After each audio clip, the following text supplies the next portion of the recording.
Est-ce que le phénomène Balthazar met en nu les femmes mariées?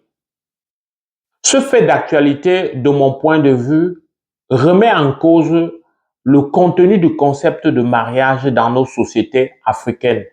Pourquoi se marie-t-on? Pourquoi autant de femmes mariées dans des sextapes, parfois même des femmes des proches du concerné?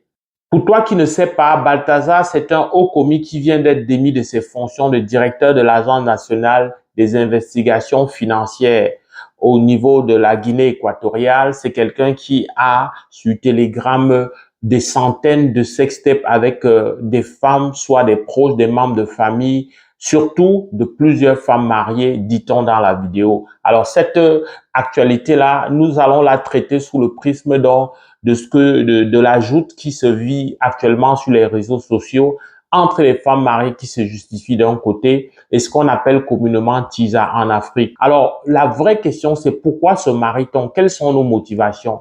Est-ce que pendant que les femmes mariées disent que ça va apprendre aux hommes mariés de s'occuper et de satisfaire leurs femmes, pendant ce temps, les tisans mettent en avant le fait que les femmes mariées se prennent pour personnes supérieures, pour personnes qui sont accomplies et donc de ce point de vue, elles ne sont pas à mélanger avec ce qu'on appelle tisa, c'est-à-dire des maîtresses dans la société africaine. Alors, pourquoi on se marie? On va voir que tout le monde, le mariage pour l'essentiel, de plus en plus est scellé sous le socle de l'hypocrisie. Pourquoi hypocrisie? Parce que les motivations pour se marier varient selon qu'on est l'homme ou la femme. L'homme va chercher la femme qui, idéalement, n'a pas encore fait un avortement, qui n'est pas passée de femme en femme, qui est pieuse, qui n'a pratiquement pas ou vraiment très peu connu de rapports sexuels. Ça, c'est le modèle que tout le monde sait dans nos sociétés africaines. Alors, de l'autre côté, la femme va chercher quelqu'un qui peut lui garantir une certaine sécurité, y compris la sécurité du point de vue financier. C'est pour ça que, à défaut de prendre, un homme qui a déjà une fortune, elles vont souvent viser celui qui a, de l'avenir. Mais en toile de fond, on voit toujours la nécessité, de se garantir une certaine sécurité.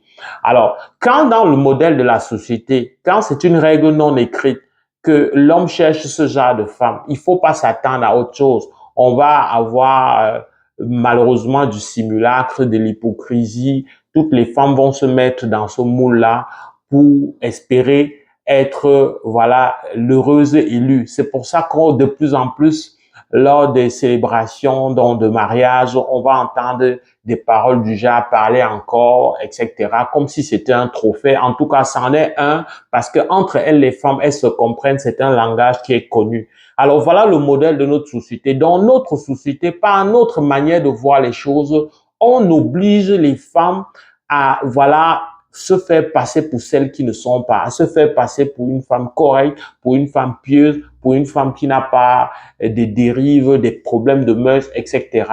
Alors, puisque c'est ça que l'homme cherche, c'est sûr que la femme va lui présenter ça. De l'autre côté aussi, l'homme va de son côté tout faire pour être la personne qui va garantir cette sécurité-là. Ça peut être malheureusement pour beaucoup en se livrant à des activités illicites qui sont susceptibles de l'envoyer derrière les barreaux un de ces jours.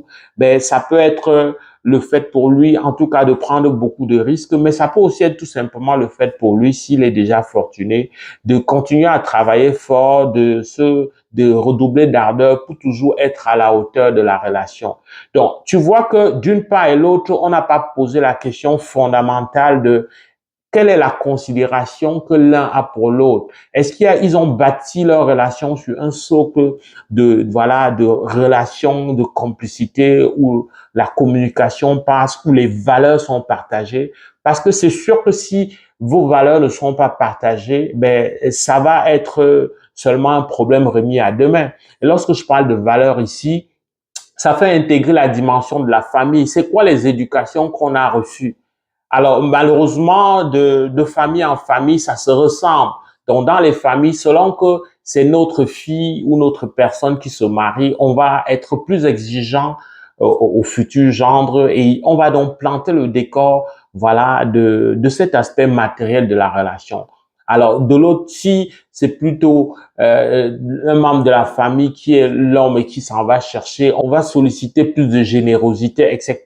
Donc, on comprend de ce point de vue-là que il n'y a pas de vraie valeur qui arbitre les choix ou l'adhésion des familles. Sinon, c'est l'essentiel, donc, c'est le matériel, c'est le retour sur investissement, c'est le fait que ça peut leur rapporter, que ce soit l'homme qui se marie, qui s'en va en mariage, ou que ce soit la femme. Donc, c'est sûr que on installe un décor d'hypocrisie comme ça, la femme aura du mal, ok, avec le contexte africain, de pouvoir s'exprimer. La femme va s'auto-censurer sans même valider avec son homme. Est-ce que lui, des choses comme ça l'intéressent? Elle va présumer que ça l'intéresse pas et elle va se sentir libre seulement lorsqu'elle est avec des amis, avec des étrangers. Elle va s'exprimer. Et s'exprimer, ça peut vouloir dire affirmer sa sexualité. On a vu des personnes qui avaient des sexualités peu communes de la société africaine qui s'affirmaient. Pourtant, elle a un statut de mariée. On voit des personnes qui vont... On a connu ou entendu souvent des femmes mariées qui faisaient une infidélité par-ci, par-là. Mais là, on a plusieurs femmes mariées qui s'assument dans ce statut-là, qui montrent clairement que le mariage est vraiment seulement pris comme un abri, peut-être un abri matériel, peut-être même pas matériel dans certains cas, un abri de la société. Parce que sinon, comment comprendre que lorsqu'une femme a une altercation quelque part dans nos sociétés, elles vont présenter comme argument, je suis une femme mariée. On est rendu à considérer encore aujourd'hui le fait de dire à l'autre dans une discussion que madame, je suis une femme mariée ou monsieur, je suis une femme mariée, comme si une femme mariée supposait un certain statut, supposait une certaine moralité, des certaines valeurs. C'est comme ça donc qu'on a hiérarchisé et qu'on entretient cette hiérarchisation malsaine dans nos sociétés qui fait qu'aujourd'hui, la femme pense qu'elle ne peut s'affirmer qu'à travers un mariage. Mais il faut dire aussi qu'il y a plusieurs femmes qui se plaisent dans ce registre-là. On voit que jusqu'ici, on n'a pas évoqué la question fondamentale donc de l'amour, des valeurs partagées. Parce que c'est pour ça que quand il y a désastre, on a du mal à imaginer que c'est des personnes qui ont partagé un commun ensemble. Parce que les valeurs étaient tellement aux antipodes, étaient tellement différentes que la mauvaise foi, l'inimitié, le malheur souhaité à l'autre, etc., ça prend du terrain. Pourtant, lorsque c'est au départ, c'est vrai qu'on peut aller sur la base d'une relation saine et aboutir à des mésententes et même à des séparations. Mais le modèle ne va pas être le même. Dans ce cas-là, souvent, on est consensuel parce qu'on sait qu'on est allé sur de solides bases.